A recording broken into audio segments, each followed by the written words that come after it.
ប្រទេសកម្ពុជាគឺជាប្រទេសមួយក្នុងបណ្ដាប្រទេសអាស៊ីអាគ្នេយ៍កំពុងអភិវឌ្ឍយ៉ាងខ្លាំងលើគ្រប់វិស័យយ៉ាងណាមិញវិស័យអចលនទ្រព្យនិងសំណង់គឺជាវិស័យមួយដែលកំពុងតែមានសន្ទុះយ៉ាងខ្លាំងជាពិសេសនៅទីក្រុងភ្នំពេញទន្ទឹមនឹងនេះសាលារាជធានីភ្នំពេញបានយកចិត្តទុកដាក់និងលើកកម្ពស់នៅតំបន់ភាគខាងត្បូងនៃរាជធានីភ្នំពេញព្រមគ្នានេះដែរក្រុមហ៊ុនភូមិសុបិនយើងខ្ញុំបានកំពុងមានគម្រោងអភិវឌ្ឍលំនៅឋាននិងដីឡូដែលស្ថិតនៅចម្ងាយប្រហែល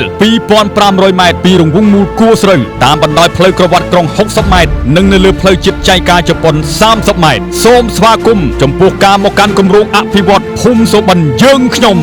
គម្រោងអភិវឌ្ឍនេះលាតត្រដាងលើផ្ទៃដីសរុបជិត20ហិកតាដែលក្នុងនោះមានការអភិវឌ្ឍដូចជាវិឡាកូនកាត់ស្អាតនិងធូរថ្លៃដីឡូ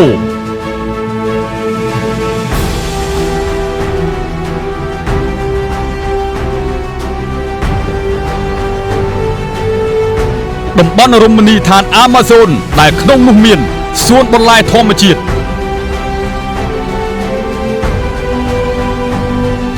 ទីលានកីឡាផ្ទះលូលំហែកាយ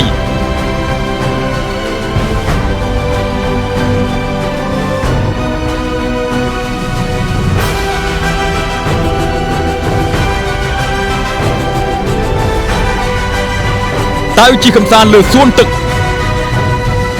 កង់ជិះកំសាន្តលើសួនទឹកហាងកាហ្វេ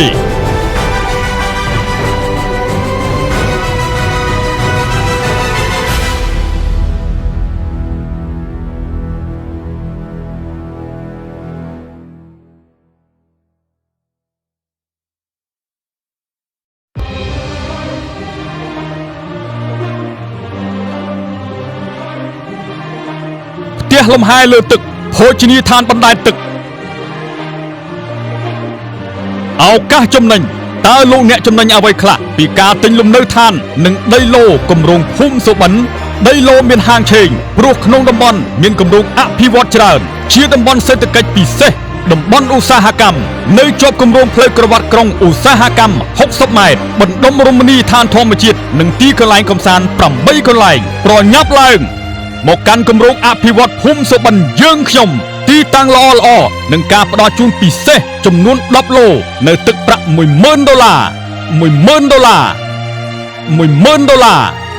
សម្រាប់ព័ត៌មានបន្ថែមសូមទំនាក់ទំនងមកកាន់ក្រុមហ៊ុនធរណី Real Estate